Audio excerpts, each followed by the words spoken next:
So semi-final number 1 in Super Rugby 2018 sees the Crusaders taking on the Hurricanes down in Christchurch.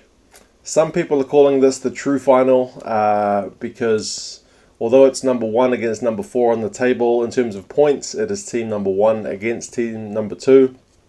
It's made slightly more interesting by the fact that, I mean, the Crusaders' regular season record of 15 wins and 2 losses. The Hurricanes were one of those 2 teams which actually managed to get one over the Crusaders. So mentally, perhaps the Crusaders will be a little more worried about the Hurricanes than they would about other teams. But still, that loss, it was a long time ago. It was in week 4, 29-19 to the Hurricanes, and it was in Wellington. The return fixture in the regular season, which is more recent in the memory, week 15, the Crusaders got the job done. Not that convincingly, but comfortably, 24 points to 13. That game was wet, and the wet weather seemed to favour the Crusaders in that one. The weather forecast, at least when I checked last time, it still seems to be fine weather, so perhaps that again puts things slightly more, at least on an even footing, less favourable for the Crusaders. But in terms of the teams, there's not a whole lot of changes. The Crusaders are pretty much unchanged, although Joe Moody is back. So Tim Perry drops to the bench. And veteran legend Wyatt Crockett is out of the matchday 23. Pretty hard on him, but he's been there and done this all before. So I guess with him retiring, someone else gets a crack. There's also no Dag. So another kind of Crusaders legend who doesn't make the 23. That's just how good the Crusaders are. They can leave out Israel Dag and Wyatt Crockett and still be pretty comfortable that they're fielding their best team. Tamanivalu took a knock in that quarterfinal last week to his head, went off pretty early, but he's been cleared to play, so he is on the right wing. Braydon Ennor is still on the bench as well, so he was impressive when he came on, so we'll see what he can do when he comes on in this one. For the Hurricanes, again, pretty much unchanged lineup for the starting 15. Ardie Savea is bracketed in to play from the bench alongside Reid Prinsep, so one of those 2 guys will be playing. They're still kind of sweating on Ardie's fitness, so there was some shots of him running, so I guess he's 50-50. We'll have to wait until match day to see whether that's going to happen. I mean, I've got the All Blacks gear on today because this is, in terms of All Blacks selection, there's a lot of ABs going head to head. I mean, you got Mo'unga versus Barrett, which is it's always an interesting one. You know, a lot of people, especially in the comments on this channel, mentioning that they reckon Mo'unga is probably, you know, all round one of the best first 5s around, but Barrett's just got that magic about him. So yeah, Mr. Consistent against Mr. Magic is a very interesting matchup.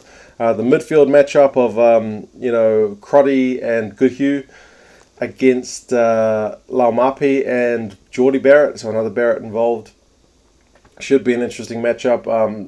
Laumape's defence in the last couple of weeks has really come along, just so physical, so will be an interesting matchup, I guess, to see him against Crotty. But Crotty had his hands full with Esther Hazen last week and came off pretty well, so I guess in terms of physicality, he's got no issues bringing it.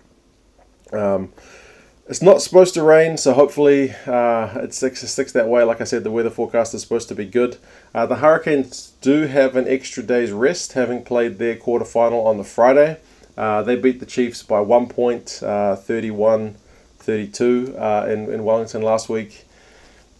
The scoreline, if you watch that game, you know, it was the Chiefs who kind of closed the gap in the dying minutes, but the Hurricanes had really got the game wrapped up. I guess the coaches will be a little bit concerned that they let some points slip at the end. Against the Crusaders, you're not going to be able to do that. You're going to need to be, you know, playing for full 80. You need to hit the ground running and be consistent for the whole 80 minutes. Otherwise, you're going to be punished. The Crusaders beat the Sharks last week, 40 points to 10.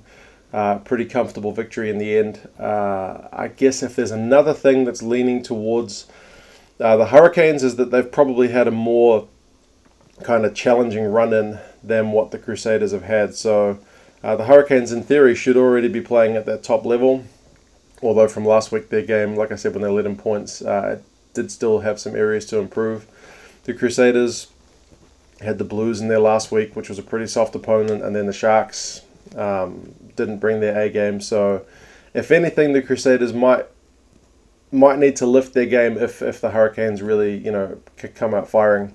Although, despite all that, the Crusaders are picked to win by 8 points by the bookies, so it does look pretty hard for anybody to go down to Christchurch and get a win. You can bet your bottom dollar that Waratahs and Lions fans will be cheering the Hurricanes all day long, because they'll be looking to have a final hosted in Johannesburg or in Sydney, depending on how the result goes there. Hopefully for this one, a few more fans get out and attend. Last week's numbers probably weren't that fantastic, but that was true for all of the quarterfinals. There weren't you know, sellout crowds anywhere to be seen. So hopefully we get a good crowd for this one.